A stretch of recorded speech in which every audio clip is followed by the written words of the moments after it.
Welcome back everyone, I'm Plays Games, this is EVE Online and it's time to do another pirate or faction cruiser for running Highsec combat anomalies and hopefully some escalations. And the ship we're going to be doing today is the Osprey Navy Issue. This is what it looks like. It's a bizarre looking ship, but here we are. The Tech 1 Osprey is of course a remote repair ship, and the Tech 2 is also remote repair, but the Navy Issue is most definitely a frontline combat ship. And the bonuses for this ship are, per level of Caldari cruiser, you get 10% bonus to heavy missile and heavy assault missile max velocity. That's the velocity of the missiles, so that increases their speed and therefore their range. So this is range. And you get a 25% bonus to kinetic, light missile, and heavy assault missile damage, and a 20% bonus to EM explosive and thermal, light, heavy and heavy assault missile damage. So it's range and damage, weighted more heavily to kinetic, but then that's what you expect from Caldari ships. When we look at the attributes, it's got 25 megabit a second drone bandwidth and 25 cubic meter drone capacity, so it can have a full flight of 5 drones, which is nice. And when we look in the fitting screen, it's got 5 high power slots, 3 of which can be missiles, 2 of which can be turrets. I'm not quite sure why you'd ever put turrets on it because they're completely unbonused, but there it is. That's why it gets 25% per level to kinetic damage, because you can only have 3 missile launchers, so that gets multiplied by 2.25 for 125%. So we'll have 3 missiles, probe launcher, and something. 6 medium power slots, so definitely a shield tank, 4 low power slots, and 3 rigs. And the rigs have 400 calibration because this is a faction ship. Pirate ships get 3 rigs and 350 calibration. Faction get 3 rigs and 400. So let's set down to work and build this fit. I think we're going to go long range for this because we're going to be doing this in Guristas haunted space. So we definitely do want long range. So we're going to go heavy missile launcher 2. We'll put 3 of these on. And we'll go to scanning, and we'll get a Sisters core probe launcher because I do want to scan as we go. Get some Sisters probes in there, get another 8 in cargo. Here we go. Missiles wise, because we've only got 3, even though they're being multiplied by 1.25, I'm still going to go for Scourge Fury Heavy Missile. 225.8 DPS, not great. But we can boost that with turrets and launchers. We'll just scroll down to weapon upgrades and get at least 3 Ballistic Control System 2s on this thing. Pushes us up to 373 DPS.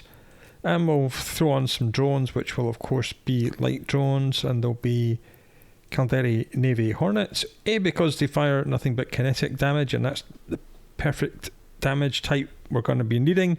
And B, because they've got by far the most shields, and we're using Navy because they've got even more shields than the Tech 2 Hornets do. If we have a look and scroll down, they've got 540 shield hit points each, not too bad. So now we're up to 457 DPS. That's round about where all the ships in this series are sitting, other than the few outliers like the Cinnabal, Gila and Stratios I think all had really high DPS. But this is fine. We're more worried about application. Now speaking of application, we don't actually have any kind of application on this ship at all. It's just range and damage, and we're using heavy missiles. And heavy missiles are not very good against small targets, so we're going to have to fix that. And the way we're going to fix that, at least for now, is that we're going to put 1 missile guidance computer in one of the mid slots. And we shall load it with a precision script, which gives us 16.5% faster explosion velocity. Missiles always hit if they're in range, and then it looks at the difference between the missile explosion velocity and the target's speed. That's one half of the equation, and the other half of the equation is the explosion radius versus the target size. So what you want are smaller, faster explosions to deal with smaller, faster targets. I do not like that this negative 16.5 has been marked as in red as if it's a nerf. It's not. This is a good thing. You want smaller radius explosions. So this really should be green, even though it's minus 16.5. This is a point I've made several times in this channel. The game's a bit stupid. Sometimes a negative is something you want, and other times it's not. And this is one of the times where a negative is something we want, because we want our explosion radius to be smaller, and this means minus 16.5% size, but it's a good thing, so it should be in green. But obviously when they coded the red and green stuff, it said anything in negative should be marked in red as if it's bad, but it's not. They should both be green because these are both good things. So that's a little bit of our damage application sorted. Before we go crazy and add another missile guidance computer, we're going to have to sort out the tank on this ship. So I think we can get away with Tech 2 large shield booster, which gives us 69 hit points a second, which is a nice amount of damage to be repaired. And we'll power that up with a large compact cap battery, and we'll increase the resistances with a multi-spectrum shield hardener. Where have I put those? Here they are. Get a Tech 2 one of them on. Cap life 248. We need to get a propulsion module on this thing as well. Oh damn. There's an afterburner. I was going to check the cap life and the afterburner was off, but I didn't even have an afterburner fitted. Now we have.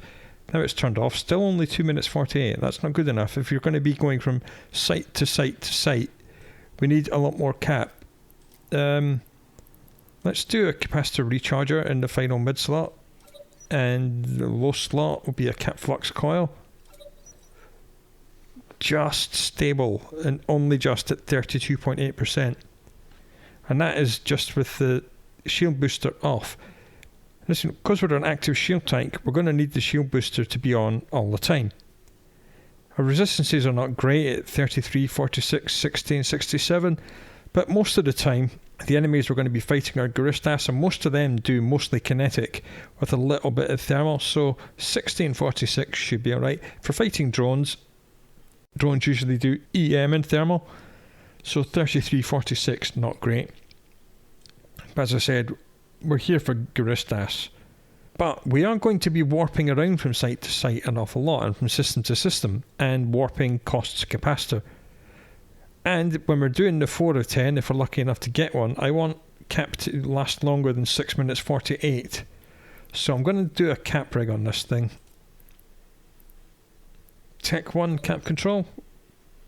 Yeah, that's stable with everything running at 43.9. That's fine. Gives us a bit more leeway when we're warping. And the final 2 rigs, I think, are going to be application rigs. These are missile launcher rigs. There's 2 you can pick from. There's the flare catalyst, which improves the explosion velocity by 15%. Or there's the rigger catalyst, which decreases the explosion radius by 15. Why don't we try a Tech 2 one of each? Tech 2 is better. That's 20% smaller explosions and 20% faster explosions. And that is in addition to the extra 16.5% to both of those. So now our heavy missiles should get decent application against some of these little frigates we're going to be fighting. I didn't want to do heavy assault missiles because the range, even though the ship does have a range bonus of 50% extra velocity, heavy assaults still only reach out to about 30 odd, which isn't great. In fact, I'll just show you that just now. Should have enough fitting just to change them out. So if we were to do these, flight range only 25, we could put a missile range script in the guidance computer, still only 31. We could then do maybe range rigs. That's maybe something we could look at doing. Fuel class partition gives them extra flight time, which extends the range, but I'd rather have my missiles fly faster themselves. I believe that's hydraulic bay thrusters. Yeah, 20% faster missiles.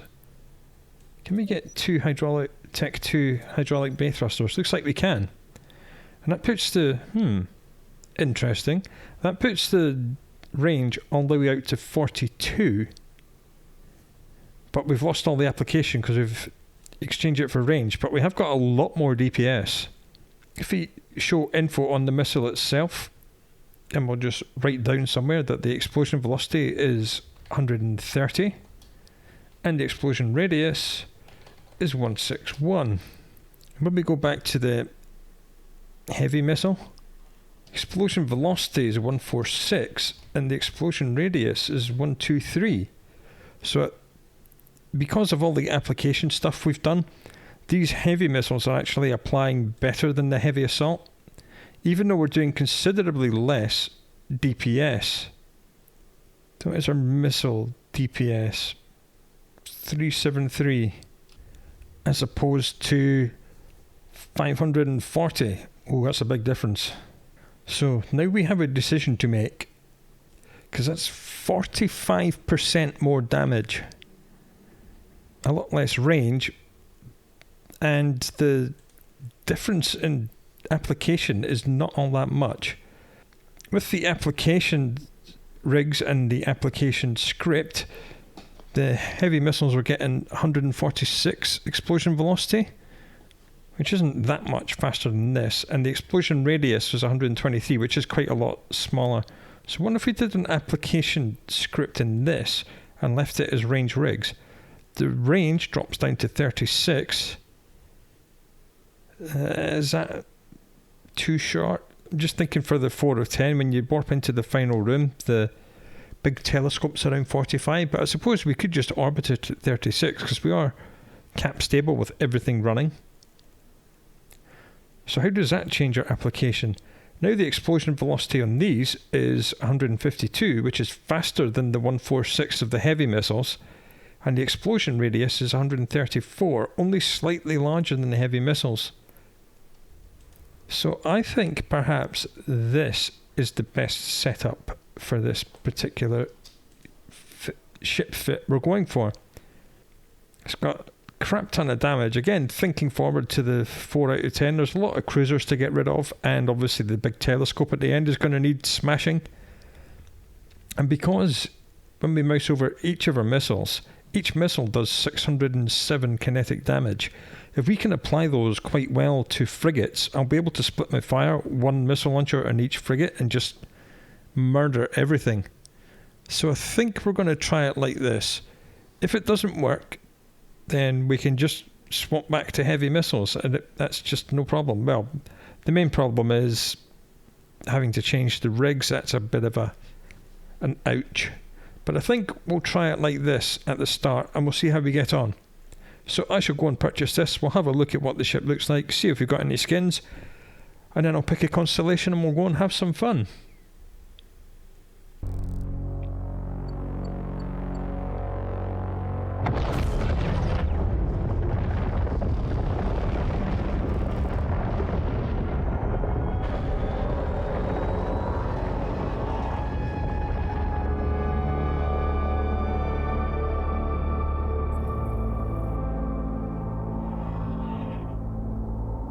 And there we are. Nice new Osprey Navy Issue. It's the weirdest looking ship in the game. I think these missile pods, looks like they close and then rotate backwards for some reason in transit. It is a bizarre looking thing. I'm not a fan of the original skin, so let's see if we've got any skins for it. I've only got 2. Biosecurity Responders and Halcyon Dawn. Of the 2 I've got, anything's going to be better than the original, so we'll go for Halcyon Dawn. There are some skins which look pretty cool. Our Combiner Arisen looks really nice, and Vital Shift Ego is the best of the Caldari skins, because these red lines pulse a little bit like Knight Rider, and when you're in warp, all the red lines turn blue, and it looks hella cool.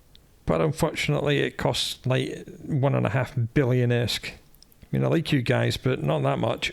This one here is cool because nice holographic things are cool, and this particular skin costs 16 billion-esque, so you ain't getting that. We're getting Halcyon Dawn. There we go. We'll just go yellow and black. So I'll pick a constellation, we'll undock, and we'll go and have some fun and see how much money we can make. Okay, we've made it to the target constellation. There are no anomalies, but there's a couple of cosmic signatures we'll scan for. Warp drive active. Again, at the time of recording, this is still during the Crimson Harvest event, which goes on for what feels like 3 years. So you may see some event sites, and we may find some event sites on scan. I'm not going to be doing those because that's not really what this video is about. This video is about day-to-day combat anomaly hunting. Or cosmic signature hunting, if we find any good combat sites, of course. This particular signature is very close to this planet, and one secret is that all signatures will spawn within 4 AU of a planet. That goes back to the olden days of Eve. So if you put your probe scanners directly on the top of the nearest planet at 4 AU radius and analyse, this great big globe here should just become a red ping somewhere in here. Or if you're very lucky, you'll get a yellow ping. Nah, but I didn't quite get my probes lined up enough. Trying to do it too quickly, didn't zoom in and get it perfect. So I've wasted a scan cycle. I'm going to have to do another scan at 4 AU. Bit of an oopsie there, but it can't really be helped. But sometimes when you get that right, it goes directly to a red ping. So instead of having to start at 16 or 8 AU, you can just start the process at 4. It saves you some scan cycles. It's another wormhole.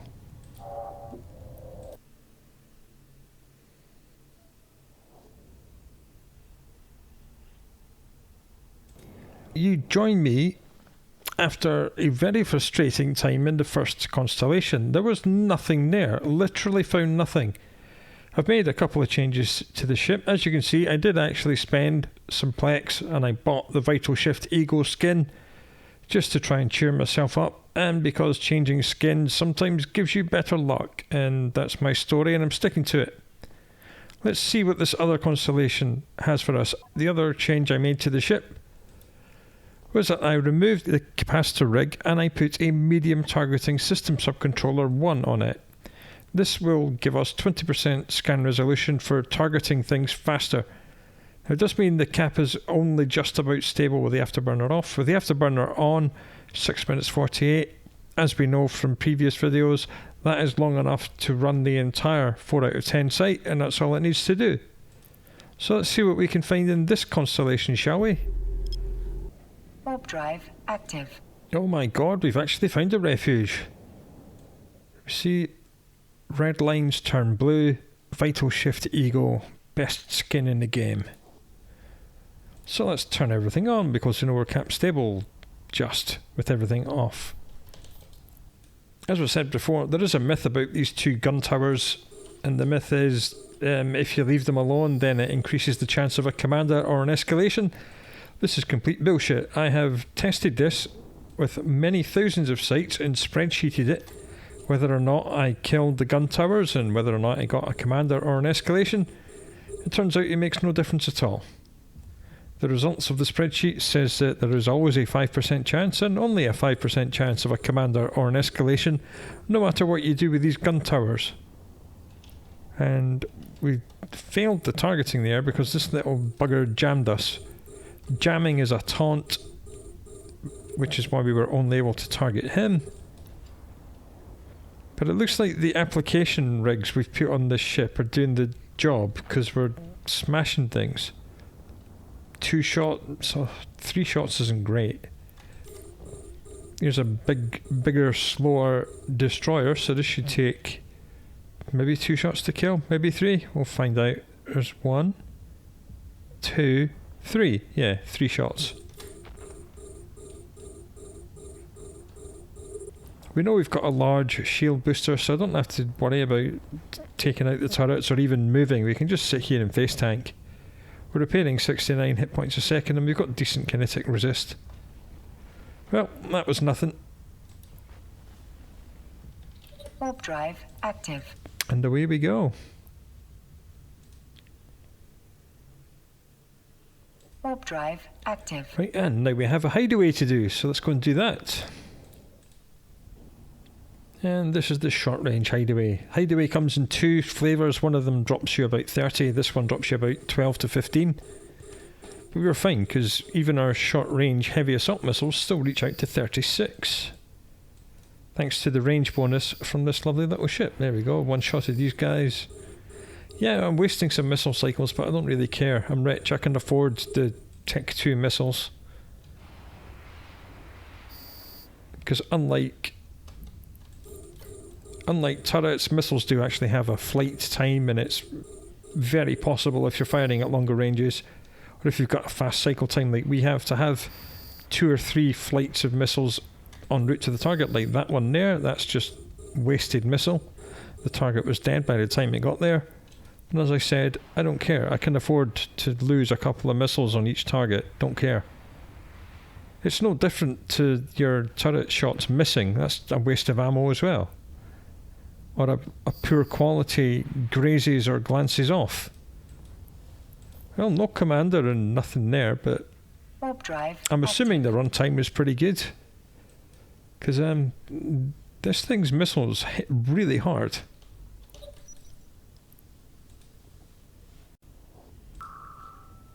And next system is another refuge. Again, being missiles, we don't have to worry about which distance we warp in at, because missiles always hit if they're in range. And then there's the multi-part formula I told you about with the explosion velocity and explosion radius.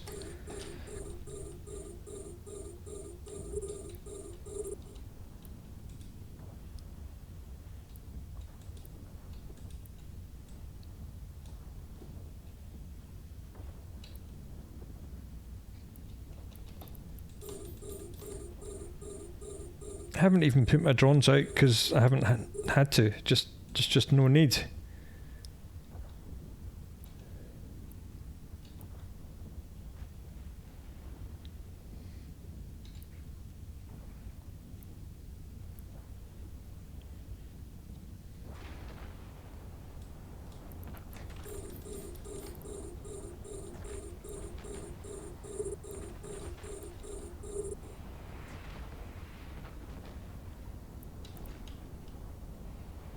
Man, we're just one-shotting destroyers. I like it when that happens. Frigates are taking a couple of volleys each, but that's fine. It's still fast. I believe the cycle time on our turret or our missile launchers is only, oh god, 3 seconds. Wow. 3 second cycle time. You gotta like that. There's another destroyer there. Nah, there's a hideaway just spawned in. Lovely. We'll do that after this. So yeah, we're just casually one-volleying destroyers and a couple of volleys on frigates. Each volley takes 3 seconds. You do the math.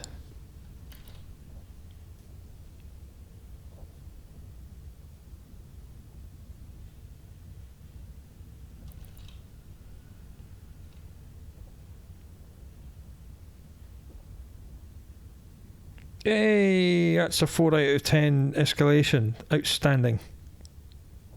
Warp drive active. And it's in Highsec, and we can get to it. Outstanding. Fantastic. Right, then we really get to see what the ship can do. And whether or not I made the right choice in going for the shorter range, high damage ammo. Shorter range, higher damage missile launchers and ammunition. Okay, this is the long range version of the hideaway. You can tell that because of this big forward observation post telescope. Not that it really matters to us. I'm just going to approach it anyway.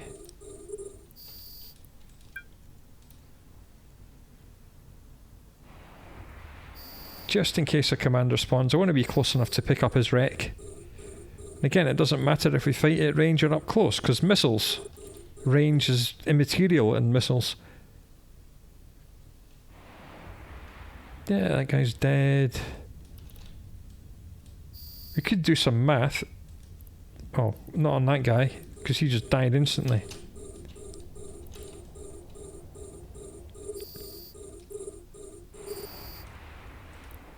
And that guy died instantly.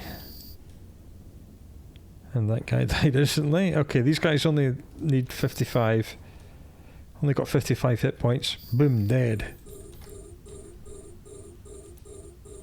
Haven't even bothered turning my shield on because everything's dying so quickly.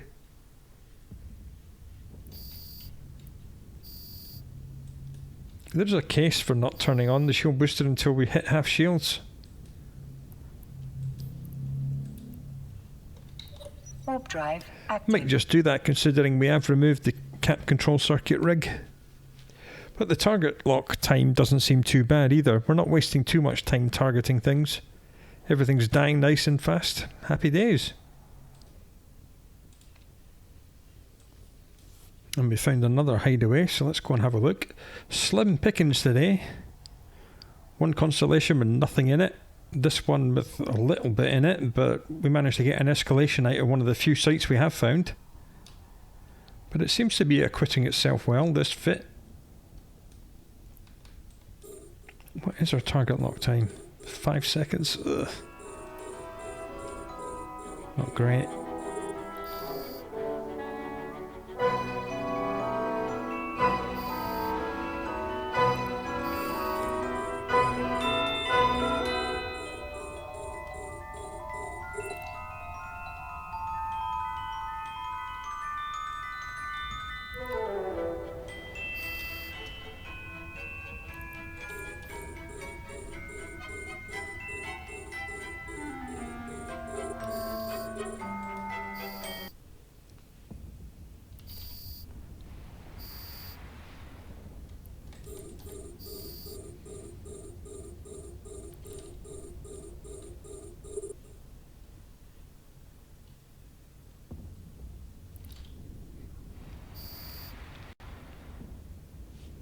Oh well, nothing here.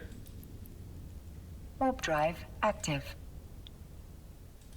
Well, that's the end of another constellation. Very slim pickings today. Not very many sites available, but we managed to get some of them run. And we managed to get an escalation, which we're en route to now. On the way there, I am going to fill our final high power slot, because I forgot about that. And I'm going to fill it with an automated targeting system 1. Now, this, when you turn it on, will automatically target basically random things, and that's not really what you fit it for. You fit it for the passive maximum lock targets bonus. So at the minute, our ship can target 8 things in total, and when we online this, it goes to 10 without it even being turned on. So you never actually turn it on, you just have it fitted and you get a +2. Here's a hideaway, let's do that on the way. Warp drive active. Just speeds things up, and there's nothing better to do with that high power slot, especially not with the basically 0 amount of CPU and power grid we have left on the fit.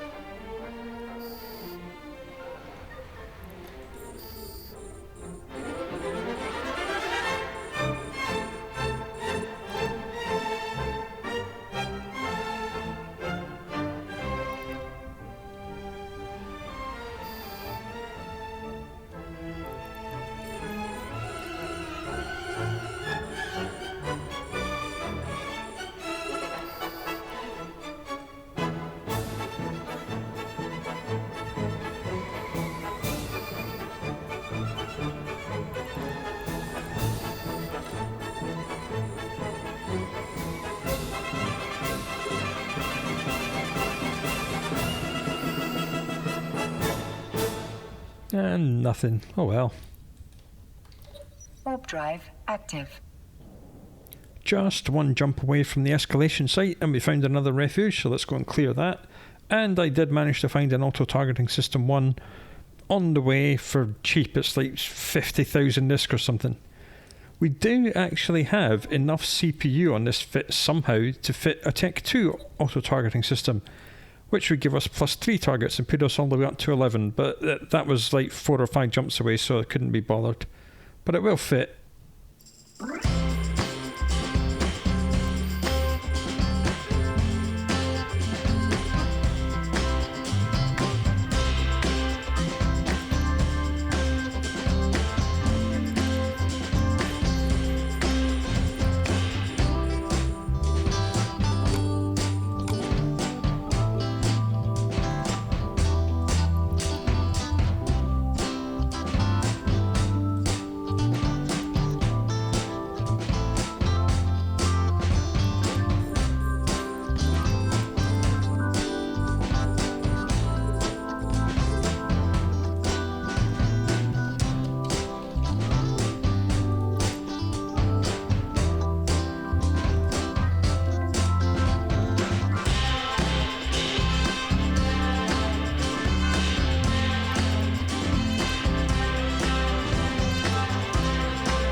lo and behold, escalation number 2.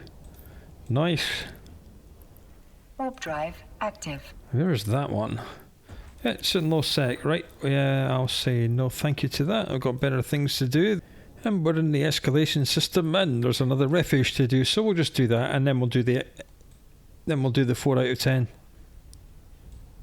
So far, so good. Just wait until we actually hit the site before turning on our shield booster. It looks like someone else has been here, and they've almost cleared it out. Apart from a couple of destroyers. Is there a dead player wreck here? No. I'm not sure what the story is here.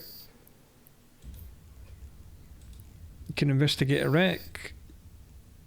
This guy did it. He is in system, so God knows what he's been doing, but he certainly didn't finish this site.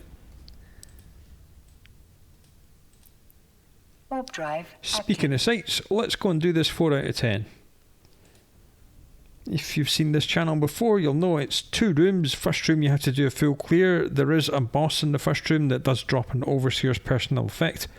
I believe it's a 7th tier, I want to say. I think this site gives you a 7th and an 8th.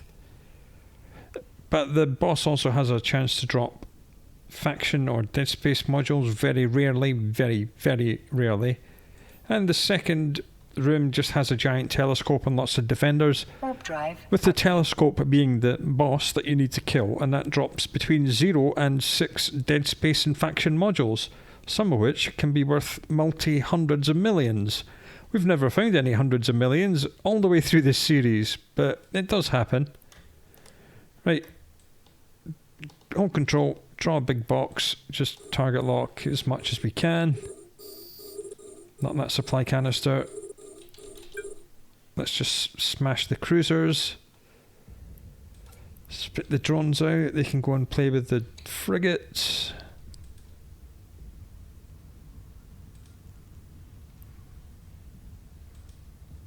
Right, nice one, drones. Let's have a look at this Inferno. Okay, so our missiles are getting 443. They do 607.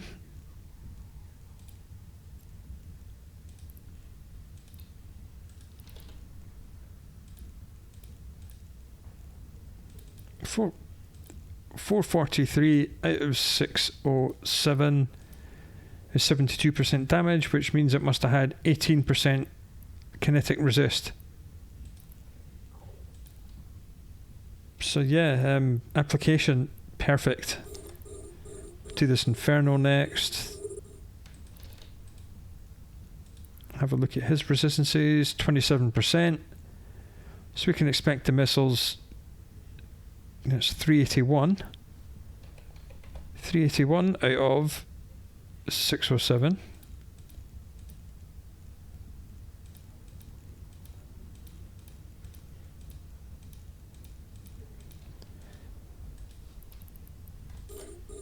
It's 62, so we haven't quite got perfect application on cruisers, which is a little bit annoying. Tank's not overly happy, but that's because I've just been sat still and doing math in the background instead of paying attention. So we'll just go and grab the loot box from this guy's wreck. Finish up the rest of the cruisers. Yeah, 7th tier, so it's a 7th and 8th I think this site provides. Just double click somewhere towards gate.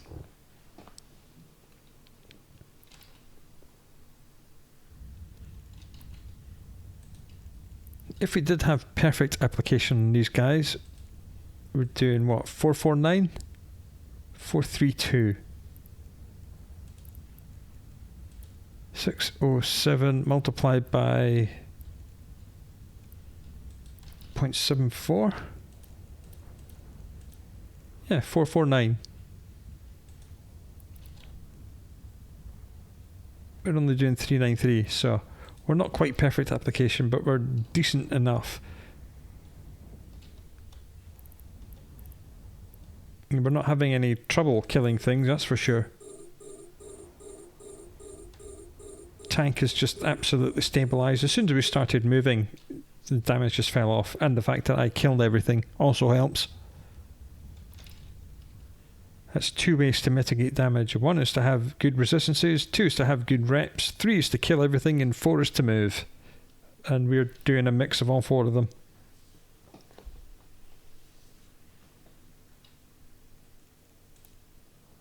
I'm just going to turn the shield booster off. We just don't need it at the moment.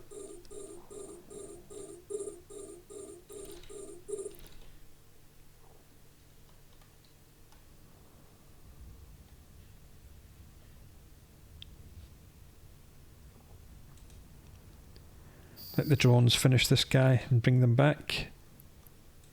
And we get through the gate. Just reload. And here we go.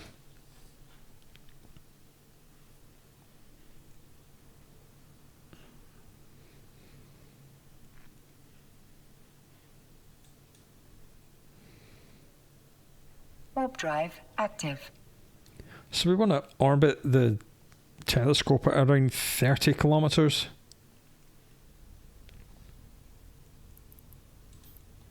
Just directly approach it. Turn everything on.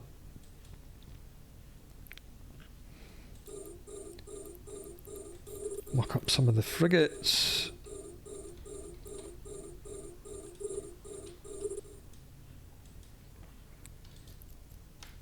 Just going to orbit the telescope at 30. Close enough now we can open fire. And that'll aggress everything.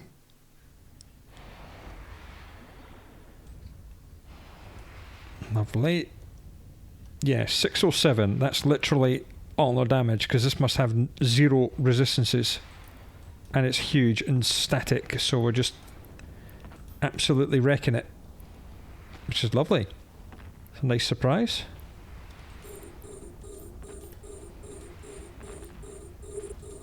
Drones can take out the frigates. Just going to double click somewhere close to the telescope because it's about to die already. Again, this ship, 500 odd DPS. Perfect application, so it's taking a right beating.